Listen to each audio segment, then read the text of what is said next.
Picture this: 17,000 fresh American boots quietly moving into position along the Persian Gulf coastline. Elite special forces, airborne paratroopers, battle-hardened Marines, all converging on one of the most volatile flashpoints on Earth. Washington is not just bombing Iran from the sky anymore. The Pentagon is now actively preparing for something far more dangerous, far more consequential, a ground operation inside Iran itself. And the numbers are staggering.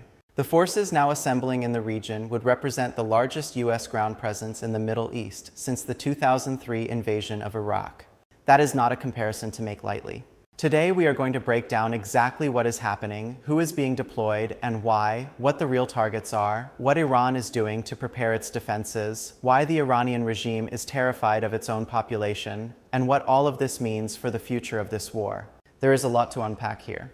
Let us start with what we know for certain. On March 27, 2026, U.S. Central Command officially confirmed that sailors and Marines aboard the USS Tripoli have arrived in the region. This is not a routine deployment.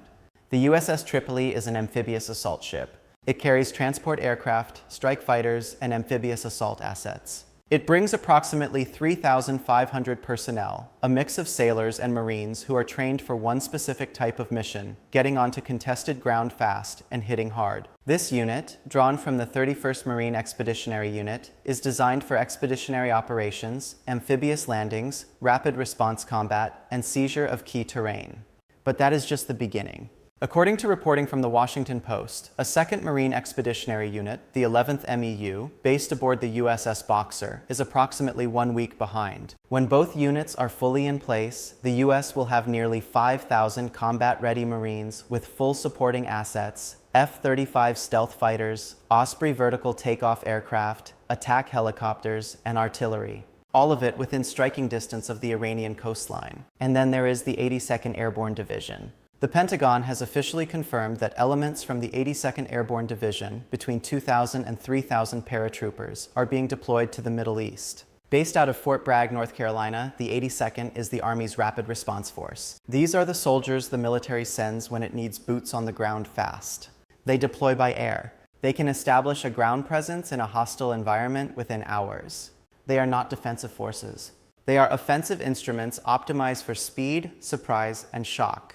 Here is where it gets interesting. On top of all of this, the Wall Street Journal reported on March 27th that the Pentagon is weighing the deployment of an additional 10,000 ground troops to the region. That would be on top of the 7,000 Marines and paratroopers we already discussed. Add those together, and you are looking at approximately 17,000 newly deployed forces. And remember, this is in addition to the 40,000 to 50,000 U.S. troops already stationed across the Middle East as part of the joint U.S.-Israeli campaign that began on February 28th. That campaign has now entered its 5th week, and the force posture is shifting decisively in one direction. The question everyone is asking is why?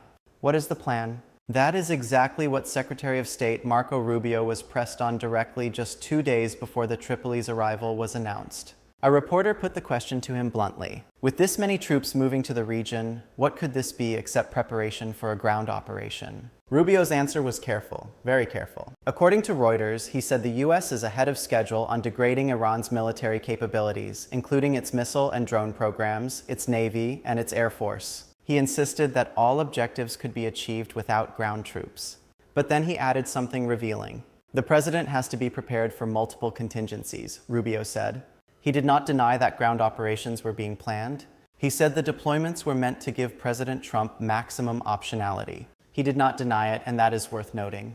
Then came President Trump's social media post. He promoted a specific Fox News segment, not because he was going to appear on it, but because the segment was laying out the case for why U.S. ground troops might be needed. Not for a full invasion, for something far more targeted, something surgical. The segment focused on one specific objective that is driving the ground operation debate more than any other: the uranium. Here is the background you need to understand this. Iran's Isfahan uranium conversion facility was hit during the early strikes of the ongoing campaign. But here's the problem.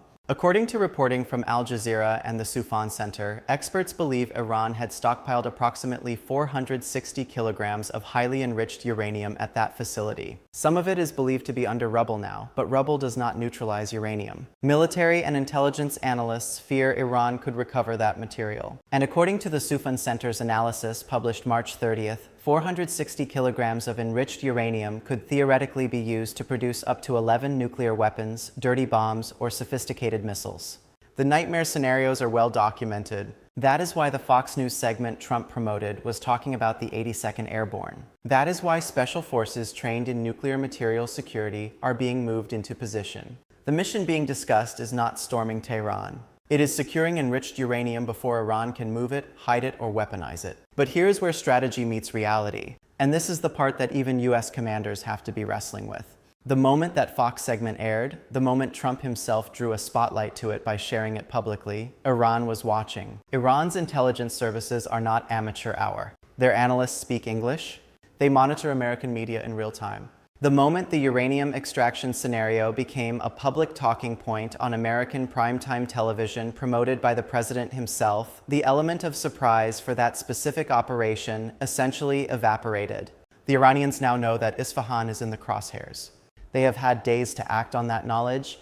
They have had time to set traps, anti-personnel mines, remotely triggered improvised devices, anti-armor systems staged around the facility. US forces going in would be walking into an environment that the enemy has had time to prepare, not to win a firefight, but to inflict casualties. Sometimes that is enough. This does not mean a ground operation is off the table. It almost certainly means that the Isfahan extraction mission, if it happens, will look very different from what was telegraphed on television. Or it means that Isfahan is not actually the primary target at all. And there are other targets that make a great deal of strategic sense. Let us talk about Kharg Island. Kharg Island is a small coral outcrop, roughly 8 square miles, located about 26 kilometers off Iran's southwestern coast. It is Iran's crown jewel. According to Al Jazeera, Kharg Island handles approximately 90% of Iran's oil exports. It is the financial artery of the Iranian war machine. Shut down Kharg Island and you have strangled Tehran's revenue at the source. US airstrikes have already hit military infrastructure on the island, including its airfield. According to CNN reporting, Iran has been actively fortifying Kharg Island in anticipation of exactly this scenario. Anti-personnel mines have reportedly been placed around the island. Anti-armor mines, shoulder-fired surface-to-air missile systems have been moved in. Iran has rapidly increased both its troop presence and its air defense systems on the island. The Iranian parliament speaker put it in stark terms in a statement carried by the official IRNA news agency. Our men are waiting for the arrival of American soldiers on the ground to set them on fire. Strong words, but they also confirm what CNN sources have been reporting. Iran is not just defending, it is setting traps. And yet, according to Al Jazeera's analysis, military experts believe that Iranian forces on Kharg Island could be overcome by the first waves of US forces. The concern is not the battle itself. The concern is what comes after the battle, the IEDs, the booby traps, the complex explosive devices that could trigger days or weeks after initial seizure. It is the kind of asymmetric threat that does not show up in a body count during the initial assault, but adds up over time in a sustained occupation. There is a third scenario that analysts at Al Jazeera and the Soufan Center have identified as potentially the most achievable of all: clearing the Strait of Hormuz. Think about what is at stake here. The Strait of Hormuz is the single most important shipping choke point on the planet. Approximately 90% of all crude oil destined for Asia passes through this waterway. According to NPR reporting, Iran has effectively blockaded it. The global economic consequences have been severe. Oil prices have surged. An Iranian source quoted by Tasnim news agency warned that Iran could even open a new front at the Bab al-Mandeb Strait, the choke point between Yemen and the Horn of Africa, if the US strikes Iranian islands or coastline. Tehran is threatening to extend the chokehold. US Marine forces, analysts say, could carry out helicopter-borne raids targeting Iranian missile sites, mine stockpiles, and fast attack boat assets along the strait. This is a more distributed operation than seizing a single island, harder to booby-trap in advance, and the strategic payoff, reopening global shipping lanes, would be enormous both militarily and diplomatically. Now back to what may be the most revealing aspect of this entire situation. Washington is not operating in a diplomatic vacuum here. Negotiations are actually underway, even if both sides are publicly denying them. According to Pakistani officials who spoke to the Associated Press, Pakistan is actively mediating between Washington and Tehran. Pakistani Prime Minister publicly announced on social media that his country is ready to facilitate talks. Iran has submitted a ceasefire proposal that Pakistan conveyed to the US side. Iran's foreign minister and the foreign ministers of Saudi Arabia, Turkey, and Egypt met in Islamabad for 2 days of talks at the end of March. Multiple diplomats are working the phones. But here's the contradiction at the heart of this crisis. The Trump administration submitted a ceasefire plan to Iran. At the same time, it is deploying a ground-capable force of 17,000 troops. President Trump confirmed on March 26th that he was placing a 10-day hold on strikes against Iran's energy sector until April 6th to allow room for ceasefire negotiations. April 6th, that deadline is now upon us. According to military experts quoted by Al Jazeera, the military buildup is best understood as coercive leverage rather than a decision for war. The theory is that by positioning ground forces in theater, Washington dramatically increases its bargaining power. The message to Tehran is simple: negotiate seriously or we have options you cannot stop. But those same experts warned that this is a delicate balancing act. As one analyst told Al Jazeera, as force levels grow, particularly if they expand beyond rapid response units into heavier sustained formations, the political and operational momentum becomes harder to reverse. At some point, the buildup takes on a logic of its own. That logic is now playing out in real time, and it is intersecting with something else that is happening inside Iran. Something the regime considers in some ways even more dangerous than the American forces offshore, its own people. To understand the fear driving Iranian leadership right now, you have to go back to December 28, 2025. That is when the protests began. They started in Tehran's Grand Bazaar when shopkeepers went on strike, driven over the edge by a catastrophic collapse of the Iranian rial. The currency had fallen to over 1.4 million rials per dollar. Inflation had destroyed purchasing power. Years of economic mismanagement compounded by UN sanctions reimposed in September 2025 had finally produced a breaking point. The protests spread fast. Within days, they had reached all 31 provinces. Millions of Iranians were in the streets. According to Amnesty International, the demands were fundamental. Not just economic reform, but an end to the Islamic Republic itself. This was not a protest movement asking for better wages. This was a revolutionary movement. The regime responded with extraordinary violence. According to the UN Special Rapporteur on Iran, at least 5,000 people were killed in the crackdown, with medical sources suggesting the true toll could be as high as 20,000. Iran's own Supreme Council of National Security acknowledged 3,117 deaths. The true number is unknown, and it is unknown for a specific reason. On January 8, 2026, Iranian authorities cut the internet. Not slowed it down, not restricted it, cut it. According to Human Rights Watch, internet connectivity in Iran dropped to approximately 1% of normal levels on January 8th. Following the February 28th US and Israeli strikes, it dropped again, this time to just 4% of ordinary levels. And as of April 3rd, the blackout is still ongoing. Think about what that means. 92 million people, no internet for over 90 days. The Iranian Minister of Communications himself admitted this was costing the economy $35.7 million per day. Online sales fell by 80% during the shutdown. The Tehran Stock Exchange lost 450,000 points in just 4 days. Financial transactions dropped by 185 million in January alone. The regime knows the cost. They are paying it deliberately because the alternative, Iranians communicating freely, organizing, sharing footage of crackdowns with the outside world, is in their calculation more dangerous than economic self-destruction. The only Iranians visible online right now are either government officials with special access or a tiny number of citizens using satellite internet service, and the regime is hunting them. People have been arrested. People have been executed simply for possessing a terminal. This is not the behavior of a confident government. This is the behavior of a regime that is genuinely afraid of its own people. And the fear is now taking an organized form. The Iranian leadership has launched a campaign meaning sacrificing life, framed publicly as a volunteer recruitment drive to prepare for the anticipated US-Israeli invasion. On the surface, it looks like patriotic mobilization for national defense. But look at what these volunteers are actually being deployed to do. They are not being sent to the front lines. They are being used to run checkpoints across the country. Internal checkpoints. Their mission is domestic control, making sure protests do not restart, monitoring neighborhoods, ensuring that no new wave of unrest can gain momentum while the regime is under external military pressure. The Iranian parliament speaker provided the clearest window into this dual fear when he went on state television and told the Iranian public that he believed the US was secretly planning a ground invasion.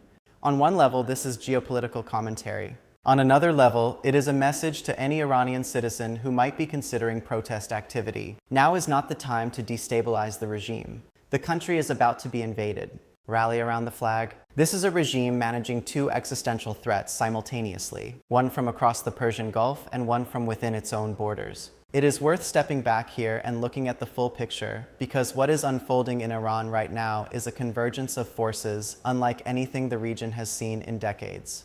You have a US military that has been conducting sustained airstrikes since February 28th. According to Defense News, 13 American service members have been killed in action and nearly 300 wounded during the ongoing operation. 2 of 12 injuries from a recent Iranian missile and drone attack on Prince Sultan Air Base in Saudi Arabia were considered serious. An E-3 Sentry AWACS aircraft was damaged. Multiple KC-135 tankers were hit. This is not a bloodless air campaign. Americans are dying. You have Iran's proxies activating. The Houthis in Yemen have threatened to resume attacks on commercial shipping in the Red Sea. Iraqi Shia militias affiliated with Tehran have declared readiness to enter the conflict. Iran itself has warned it could open a front at the Bab al-Mandeb Strait. The conflict is threatening to go regional in ways that would have profound consequences far beyond Iran. You have Israel striking simultaneously. According to Fox News, the Israeli Air Force launched targeted strikes on Iran's Iraq heavy water plant on March 27th, describing it as a key plutonium production site. Israel has also been conducting strikes in Lebanon, targeting Hezbollah, which fired rockets into Israel in support of Iran. Lebanon's health ministry reported over 1,000 people killed in Israeli operations there in March alone, over 1 million displaced. And you have the global energy crisis. 90% of crude oil destined for Asia passes through the Strait of Hormuz. Iran's blockade, combined with ongoing attacks on Gulf energy infrastructure, has triggered what senior international officials are calling the biggest global energy security crisis in recent memory. Oil prices have surged worldwide. Every day the strait remains closed, the economic pressure on the rest of the world intensifies, and the pressure on Washington to resolve the crisis by force increases. Now here's the strategic reality that every analyst is grappling with right now. This conflict has enormous momentum. It is not stopping on its own. The question is not whether the next phase will be more dangerous. It will be. The question is how much more dangerous and whether the diplomatic track can outrun the military one before the window closes. The White House press secretary, responding to the Washington Post's ground operations report, said that the Pentagon's preparations do not mean a presidential decision has been made. She framed it precisely. It is the job of the Pentagon to make preparations in order to give the commander-in-chief maximum optionality. That framing, maximum optionality, has now been used by both the White House and the Secretary of State. It is the administration's chosen language for maintaining deliberate strategic ambiguity. But here is what maximum optionality actually means on the ground. The USS Tripoli is in theater. The 31st MEU is ready. The 11th MEU on the USS Boxer is a week out. 2,000 to 3,000 paratroopers from the 82nd Airborne are en route. The Pentagon is actively considering 10,000 more. All of this was set in motion before a presidential decision for ground operations was made. When that decision comes, if it comes, the force will be ready to move within hours. That is not a bluff. That is a capability. What happens next depends on 4 variables moving simultaneously. The pace of ceasefire diplomacy being brokered through Pakistan, whether Iran blinks on the Strait of Hormuz before the April 6th deadline passes, whether President Trump approves any of the ground operation plans the Pentagon has prepared, and whether the Iranian regime can contain its domestic situation long enough to negotiate from a position of credibility. If diplomacy works, the troop buildup becomes leverage that was never used, a show of force that achieved its purpose without firing a shot. That has happened before in history. If it does not work, the region is on the edge of something that has not been seen since the Iraq War. 17,000 new boots entering a theater where the adversary has already been laying traps, where IEDs, drones, and missiles are waiting, where the fog of war is now combined with internet blackouts and information suppression on a scale that makes ground truth assessment nearly impossible from the outside. What is clear is this: the arc of this conflict is bending toward escalation. The deployments are real. The preparations are real. The traps being laid on Kharg Island are real. The internet blackout sealing off 92 million Iranians from the world is real. The uranium sitting under rubble at Isfahan is real. This story is not slowing down, it is accelerating. And every indicator we are tracking points to decisions being made in the coming days and weeks that will define the Middle East for a generation. The next update may come sooner than any of us expect. And that is why the Persian Gulf right now may be the most consequential body of water on the planet.